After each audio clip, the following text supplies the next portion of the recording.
سلام كورات نايز مدب زتخاتلتي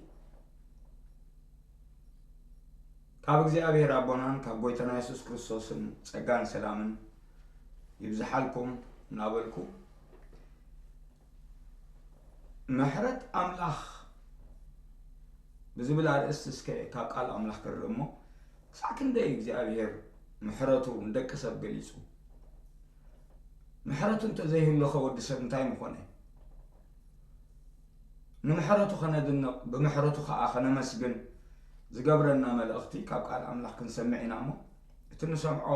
ምእንቲ ክጠቕመናሲ ከነስተውዕል አምላኽ አእምሮ ይሃበና ፅን ዝብል ልቢ ድማ ካብ ነፍሲ ወከፍና ይድለ በዓል ምሕረት አምላኽ እግዚአብሔር ብምሕረት ሃብታም ከም ዝኾነ ካብ መዝሙር ዳዊት 136 ከነንብብ ኢና ደቂ እስራኤል ካብቲ ኣዝዮም ዝድነቑልን ኣብ ዕለታዊ መንፈሳዊ በዓላት ከዓ ወይ ኣብ ኣኼብኦም መዝሙር ክጅምሩ ከለዉ ዘልዕልዎ መዝሙር እግዚአብሔር ሰናዩ ምሕረቱ ከዓ ንዘለኣለም ይነብር እሞ ኣመስግንዎ ምሕረቱ ኣብ ፀፅባሕ ሓድሽ እዩ ጭራዝ ዘይጠፋእና ድማ ጸጋ እግዚአብሔር እዩ ኢሉ ከዓ ኣብ ኤርምያስ ኣብ ደጉዓ ኤርምያስ 3 ምዕራፍ ተዛሪቡሎ ምሕረቱ ፀፅባሕ ሓድሽ ምሕረቱ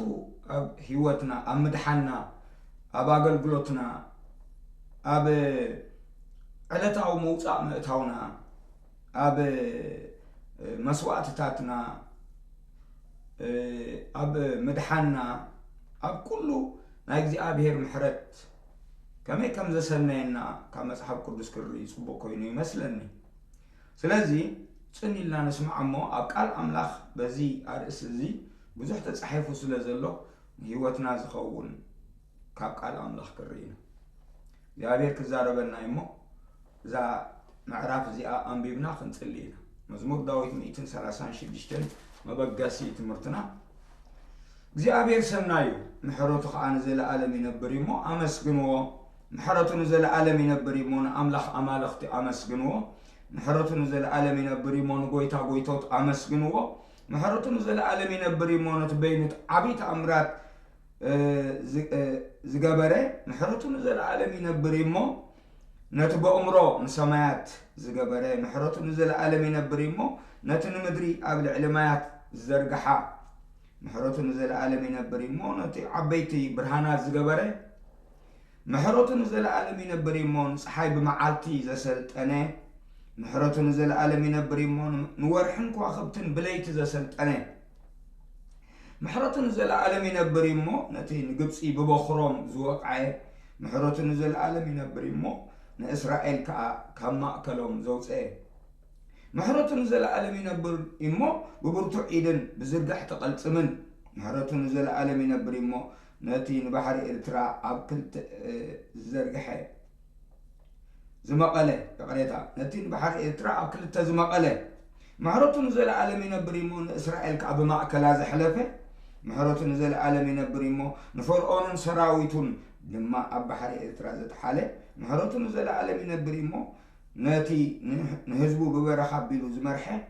ምሕረቱ ንዘለኣለም ይነብር እሞ ነቲ ንዓበይቲ ነገስታት ዝወቕዖም ምሕረቱ ንዘለኣለም ይነብር እሞ ንስልጥናት ነገስታት ከዓ ዝቐተለ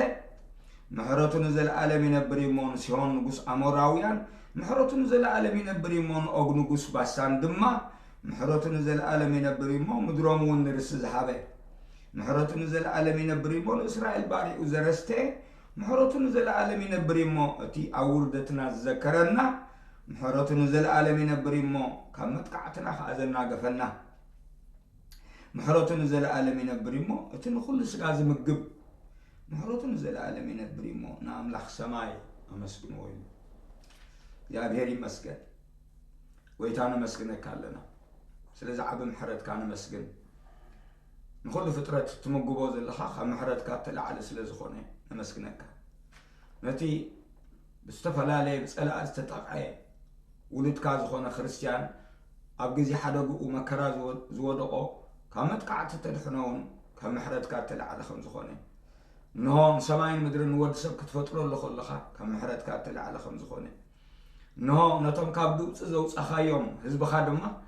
ناب كنعان كأتو نسألهم دما خاب قدميهم صركاسي بمحرتك نعلام خاصله صوعكايوم يمبر بصدقومن بغبرومن كم زي كون دك اسرائيل تامينهم زمسغنوخا نحنا ونغزيابير املاح كاب كالو سلاز بلصنا يكونن دحينا نقدخا እግዚአብሔር አምላኽ ገጽካ ኽርኢ ብጸጋኻ ድማ ክንድሕን በቂዕና እሞ ነቲ ዓቢ ምሕረትካ ስለቲ ዓቢ ሰናይ ተግባራትካ ኣብ ህይወትና ዝገበርካ እናዘከርና ነመስግነካ ኣለና ንሕና ዝግባአና ኮይኑ ዘይኮነስ ንወዲ ሰብ ብጠቕላልኡ ከተድሕኖ ንወድኻ ክትልእ ከሉ ከለኻስ ካብ ምሕረትካ ዝተላዕለ እምበር ሰብ ሓጒሱካ ወይ ድማ ስለ ዘበለካ ኣይኮነን እሞ ነቲ ምሕረትካ እናዘከርና ክነመስግን ርዳእና ኢኻ نفس وقف دمان زقال السمع زبله بمحرته خم تسحبه فليت أبزي نبخ خمس اخترد ونسلي محرت فتو مسواتي كونن كده تو مهارز بالك يقال حتى أنا بس أركان سوعي مساكون زبالك يقال ذكرنا خندحن نرسنا أبزي محرز زي كن رخبا بمحرتك خم زخنا فليتنا محرتك خنا مسكن ردانا زخل ما سخ تكبر إحنا عندك خاخنا بارخ بسم يسوع كريستوس بنسلي لسه معك أنا وانتمسكن آمين أستوعبكم ودحواتي أبزي بزعبانا يجزي أبير سنة قدم بزعبانا أملاخ بحري مننت أملاخ أمارفت خم زخونة قويتوت كم زخونة بينو تأمرات زقبر أملاخ كم زخونة تحرد ما نفطرت ومسيد ما سمعت بأمره خمس فترة نمدري أمات كم زقبر عبيت برهانات معالتي بمعالك صحاي بليت ورح خمس فترة ده حردن مفتقارو تراي زي كونسي نورد سب تراي كم فترة زي كونس ندك إسرائيل دما دحرود كات كم تصوعهم مو كابدو بصوصي دما نابتي زمدولهم حجر كم زقتهم مو نتمام من قدي نتي بمحرته كابدو زوج أو حزبي كقاوم مستنسو دما كم زتقطعهم مو كم كلمي أو خم تصرقهم كاب كلمي دما خمزر حقهم نري بقبري أتي يا خي تبلسي እግዚአብሔር ቀቅልሚ ኻኹም ዝበልዕ ሓዊ ዝወፅእ ዘሎስ ኪዳን ስለ ዝኣተወ ምሕረቱ ስለ ዝዘከረ እዩ እምበር ካባኻ ኣይኮነን ክብል ከሎ ኢና ንርኢ ኣነ ንስኻትኩምን ክንድሕን ምሕረቱ እንተዘይ በዝሕ ነይሩ ብባህሪና ደቂ ቁጣዕ ኢና ንርኢ መፅሓፍ ቅዱስ ከምኡ እዩ ዝብል ኣብ ኤፌሶን ካልኣይ ምዕራፍ ከነንብብ እንዲና ካብ ቁፅሪ 1 ክሳዕ 6 ዘሎ ببدلنا بقى بس أنا موتاز نبرنا مستون كالوت كاب تمني سجانا ضد حرفة وات سجانا نخيز نبرنا دك قطعون نيرنا ببهرنا بناخذ بمحرة هبتام زخنا عمله بتاع بقى زفكرنا عباي فقرو إحنا ببدلنا موتات كلنا مس كريستوس يوان جيرو بس أجو أدحيننا سلزي حدا قا أي مكح بمحرته استرخبنا حزبنا مو بمحرته خنا مسجن يقبعنا دك إسرائيل كاب كل حزب እግዚአብሔር بأبراهام أبيلو حاريو حزبه خجبرون كل شيء جلس لإسرائيل ما يكون بعلو خبر أسوق خم محرته تبقيشي أبتيتوس وننتدع سالساي معرف إينا أو نسي نمدحانو مخنيات وين توم حزبي أبتيتوس زلا أخلهم دبدبة سبكريتس كدحنو مغنيات زخونهم محرت እግዚአብሔር ይምበር ጎብሮም ወይ ጽንቆም ከም ዘይኮን ኣብ ቲቶስ ይሕብሎ ሳልሳይ ምዕራፍ እስከ ክንብብ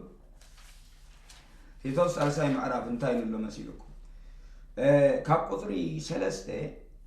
ብዛዕባ ንሓላቁን ንስልጣናትን ክግዝኡ ንመራሕቶም ክእዘዙ ንሰናይ ግብሪ ዘበለት ተዳልው ክኾኑ ንሓደ እኳ ከይፀርፉ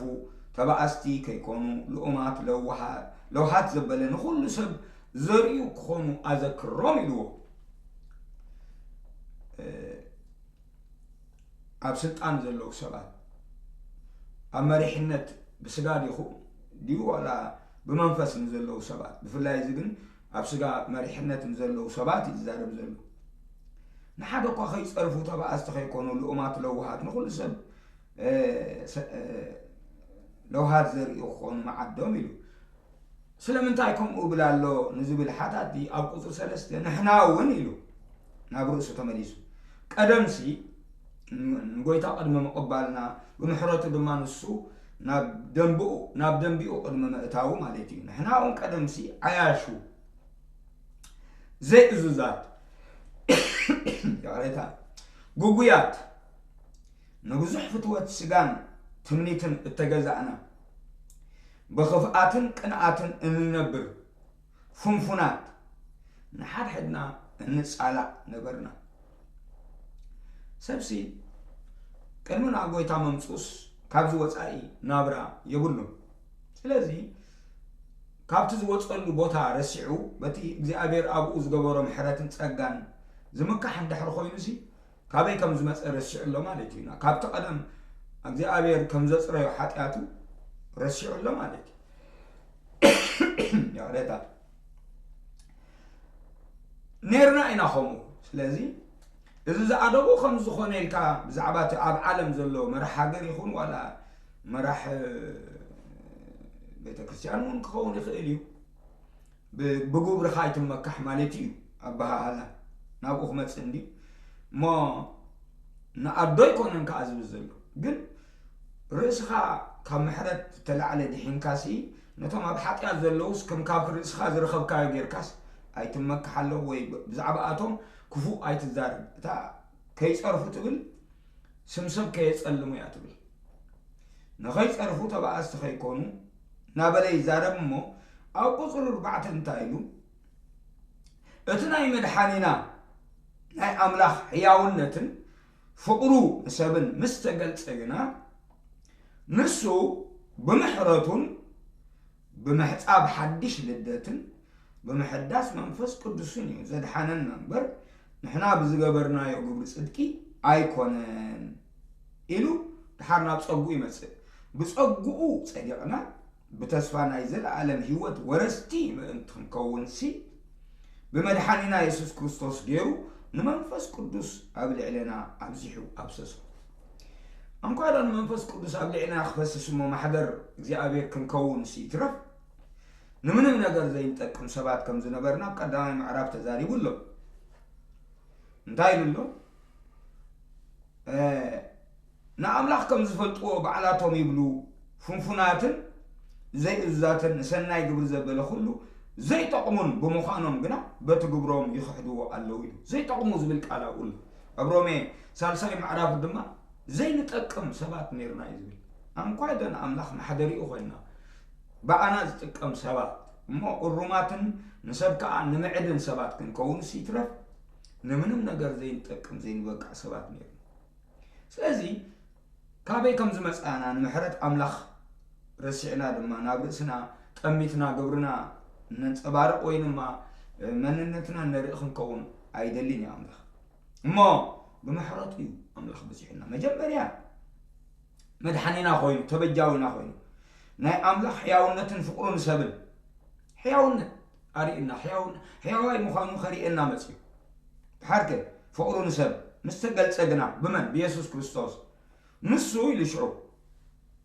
እቲ ከም ዝገበረ ኣምላኽ ብምሕረቱን ብምሕጻብ ሓድሽ ልደትን ብምሕዳስ መንፈስ ቅዱስን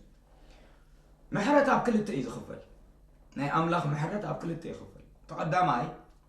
ንኹሉ ወዲ ኣዳም ዝወደቐ ዋላ ነትህፃን ምንም ግብር ዘይገበረ ንዕኡን ብምሕረቱ እዩ ዝቐርቦ ምክንያቱ መዋት ስጋ ካብ ኣዳም ዝመፀ ናይ ሓጢአት ባህሪ ዘለዎ ኮይኑ ስለዝውለድ ኣብ ብሉይ ኪዳን እንተሪእና ወድን ተወሊዳ እታ ሰበይቲ ን40 መዓልቲ ትረክስ ጓል ተወሊዳ ድማ 80 መዓልቲ ትረክስ ደማ ምስኣ ክሳዕ ዘሎ ኣብቲ ደም ይርክሰት ዘሎ እሞ دم مسمركاس يخيل مالتي تادم زحزح زبلا زنبر السبيتي زفر كدان انت تنكي حاوي ازبلت نوزحت نادا دفافت لازمت من يستنكف ان مسبله فريها نان قطقطت يابكن يمصيا مخنياتو نوزحت اركيساتو مالبت تستنكفتو امو مريم مستنس يسوع كريستوس ايتنكين مبليو رخصت الله ودسب ولا بمنقد أدم بودكاست تولد زبلة بزيك هتجبر حكيات حتيات كبهال كله مفراس حقي إمه بزي كاتي فليتكا نتحقي مستردعك تفرسو مو حدقت حتيات زهبك مسخا محرت بزيكو እግዚአብሔር ንወድሰ ብሙሉኡ ውዱቕ ስለ ዝኾነ ካብ ምሕረቱ ተበጊሱ እዩ ዝቐርብ ዘይቅረብ እዩ ፍጥረት ሰብ እዚ እዩ ተቐዳማይ ምሕረት ካልኣይ ምሕረት ግን ንዘፍረስናዮ ግብሪ ሕጊ ትእዛዝ ሕጊ ንዕኡ ድማ ሕድገት ሓጢኣት ይበልና ትራንስግሬሽን ማለት ነቲ ሕግስ ምጥሓስ ማለት እዩ ነቲ ኣይትግበርዎ ዝበለና ነትግበርዎ ዝበለና ዘይንገብሮ ነቲ ኣይትግበርዎ ዝበለና ድማ እንገብሮ ክንከውን ከለና ምፍራስ ሕጊ ሓጢኣት እዩ ንዕኡ ሕድገት ሓጢኣት ንረኽበሉ ክስኽ ኣለዎ ንኽሰስ ተኸሲስና ኣብ ፍርዲ ንቐርብ ስለዚ ክንረትዕ ስለዘይንኽእል ድማ ጠበቓ የድልየና ስለዚ ሓጢኣት ዝገበረ እንተሎ ኣብ ኣቦ ጠበቓ ኣለና ንሱ ኸ የሱስ ክርስቶስ ትጻድቕ እዩ ኣብዚ ግን ብምሕረቱ ዝብል ዘሎ ንኹሉ ወዲ ኣዳም ማለት እዩ ንኹሉ ወዲ ሰብ እግዚኣብሔር ይመስገን ኣብ ሮሜ 12 ካብ 1 ስጋዕ 2 ረኣይዎ ነቶም ብጎይታ ዝደሓኑ ሰብ ሮሜ ጎይታ ዝተቐበሉ ጸጋ ዝተመልኡ መንፈስ ቅዱስ ተሓትሙ ንስጋኹም ህያውን ቅዱስን ንኣምላኽ ባህ ዘብልን መስዋዕቲ ጌርኩም ከተቕርብዎሲ ንኣምላኽ ከተቕርብዎ ስጋኹም ቦዲ ክብል ከሎ መንፈስ ነፍሲ ስጋ ብጥርንፉ ማለት እዩ ንስጋኹም ህያውን ቅዱስን ንኣምላኽ ባህ ዘብልን መስዋዕቲ ጌርኩም ከተቕርብዎ ብምሕረት ኣምላኽ ምዕደኩም ኣለኹ እዩ ብምሕረት ኣምላኽ መስዋዕትና እግዚኣብሔር ዝቕበሉ ዋላ ኸነገልግል ከለናሲ ክንቅፅል ኣብ ኣገልግሎትናሲ ረስሓት ዘይብሉ ኣገልግሎት ዘገልግል የለን ዓመፅ ዘይብሉ ኣገልግሎት ዘገልግል ክርስቲያን ዋላ ሓደ የለን ብጀካ የሱስ ክርስቶስ ዓመፃ ፀላእካ ፅድቂ ድማ ፎታኻ እግዚኣብሔር ኣምላኽካ ሓለፋ ብፆትካ ብዘይተሓጎስ ቀብኣካ ክብል ከሎ ሓለፋ ብፆትካ መበሊኡ ረስሓት ስለ ዘለዎም እዮም እቶም ብፆቱ መን እዮም እቶም ብፆቱ እቶም ከገልግሉ ፀጋ ዝሃቦም ሰባት ማለት እዩ ናይ እግዚኣብሔር ኣገልገልቲ ማለት እዩ ረስሓት ይረኽበሎም ግን ብምሕረቱ ኣገልግሎቶም ክቕፅሉ ይገብሩ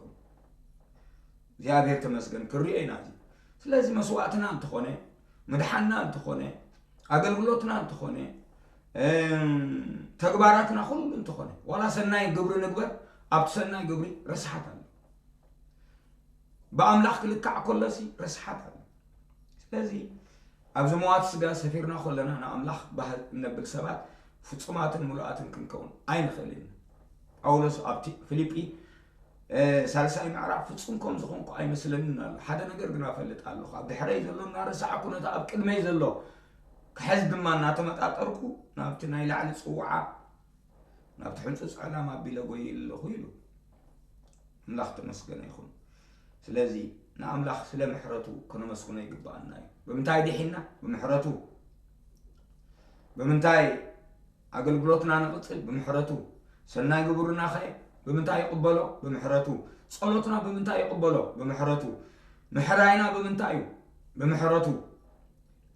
ሃዋርያ ነቢይ ጓሳ መምህር ገለ ዝገብረና ካብ ምንታይ ትላዕለ እዩ ካብ ምሕረቱ እዚ ዘይንፈልጥ ክንከውን ፅቡቅ ኣይኮነን ምሕረት እግዚኣብሔር ዘድንቁ ደቂ እስራኤል ሓቃቶም እዮም ደቂ እስራኤል ብትክክል እግዚኣብሔር ሰናዩ ምሕረቱ ከዓ ንዘለኣለም ይነብር እሞ ኣመስግንዎ ኢሎም ክዝምሩሲ ንሳቶም ጥራይ ዝዝምርዎ ይኮነን ንሕና እውን እዚ መዝሙርና ክኸውን ይግባእ ዳዊት ንርእሱ ኣብ መዝሙር ዳዊት 5 ምዕራፍ እንታይ ኢሉ ንርአዮ እስከ ዳዊት ምሕረት እግዚኣብሔር ዘድንቕ ናይ ኣምላኽ ሰብ ኣብ 5 ምዕራፍ እንታይ ኢሉ